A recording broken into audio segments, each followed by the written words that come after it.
এই জায়গায় 4টা হাঁস, তো 4টা হাঁসের মাংস সবগুলো আরও আছে। হলুদ মাখায় রাখছিলাম, যাতে মানে হলুদ মাখায় তারপরে এসে হাঁসগুলো পুড়ছিলাম। তারপরও 2-1টা এই যে রয়ে গেছে। তো বাচ্চা বাচ্চা এগুলো ধুইতে হইব, ভালো করে পরিষ্কার করতে হইব। পরিষ্কার করে তারপরে রান্না করব। তো পুরোটা রান্নাই দেখামো, মানে যেতটুকু দেখানো যায় আর কি। চেষ্টা করবো সম্পূর্ণটাই করার জন্য, ভিডিও করার জন্য।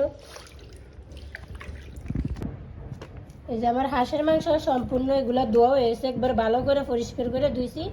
তবে এবার করছি, মানে মাংসের সাথে এই চামড়াটা রয়েছে, আলাদা করে আর চামড়াটা ছাড়াইছি না। কারণ হাঁসের মাংসের সাথে যদি কেনা কয় মাংসের সাথে যদি চামড়াটা থাকে, তাহলে খাইতে কিন্তু অনেক টেস্ট লাগে আর ভালোও লাগে। তো এখন আমি এই যে সব মশলা দিয়ে মাখায় বসাই দিব। তো পরিমাণ মতো পেঁয়াজ দিয়ে দিতেছি। আর এই জায়গায় এসে যে আদা বাটা, রসুন বাটা, তারপরে এসে জিরা বাটা, পেঁয়াজ বাটা, আর এসে যে লবঙ্গ, দারচিনি 1 বাটি পরিমাণ দিয়ে দিলাম।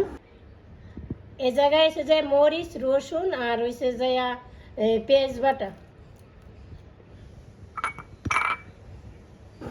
তো পরিমাণ মতো তেল দিয়ে দিব।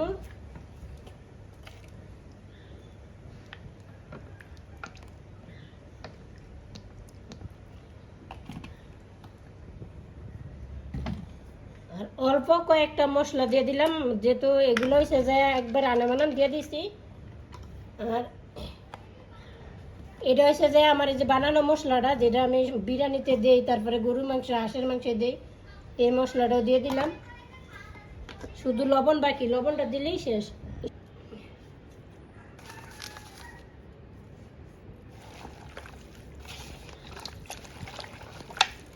এনে যেতটুকু মানে পানি আছে, বা এই যে ধোয়ার পরে যেতটুকু পানি হালকা গায়ে গায়ে রয়েছে, এই আর কোনো পানি টানি দেওয়া হইব না।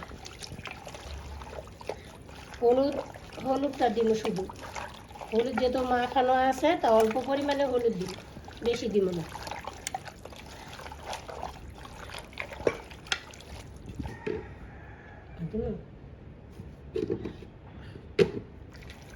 যেহেতু হলুদ আছে, এর জন্য বেশি দিলাম না।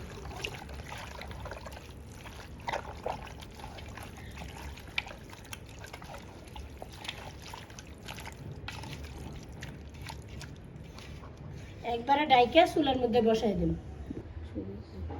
এই যে ঢাকনাটা দিয়ে এখন চুলাটা জ্বালাই দিব।